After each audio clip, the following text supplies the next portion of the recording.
করুন। এই তুই এনে বসে কি করতেছিস? শিগগিরই বাড়ি যা, না সর্বনাশ হয়ে যাবে না। কে মিয়া ভাই, ঘরে কি হইলো? এই শিগগিরই ঘরের ভিতর যা, তোর ঘরের ভিতর সাপ উঠেছে, তোর বউ বলে ঘরের ভিতর শুয়ে রয়েছে। ও দেখো দিনি মিয়া ভাই, তুমি শুধু শুধু টেনশন করতেছো।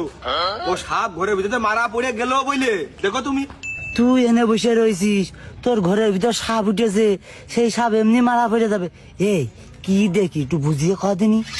আর মিয়া ভাই, আজ 12টা বছর, টানা 12টা বছর আমি যে কালনাগিনীর সাথে বসবাস করতেছি, ও কালনাগিনীর কাছে এ সামান্য এ যায় ধরা কিচ্ছু না। একটু পরে দেখো মারা পড়ে গেল বলে। একই সাথে 12টা বছর খাচ্ছি, ঘুমাচ্ছি, শুচ্ছি, সব করতেছি একসাথে ওই কালনাগিনীর সাথে। তাহলে ওই কালনাগিনীর সামনে ও যায় ধরা টেকে বিশ্বাস হয় দেখেন একটু। ও ওই দেখো মিয়া ভাই, কতি কতি, ওই দেখো দেখো পরে পুঁতে ফেলবানে।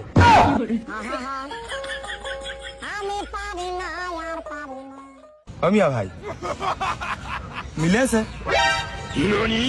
তুই আগের থেকে কবি না, আমি শুধু শুধু পিছান নিচ্ছিলাম। কইলাম না তুমি শুধু পিছান নিচ্ছ, ও মারা পড়ে গেছে, পুতাও হয়ে গেছে।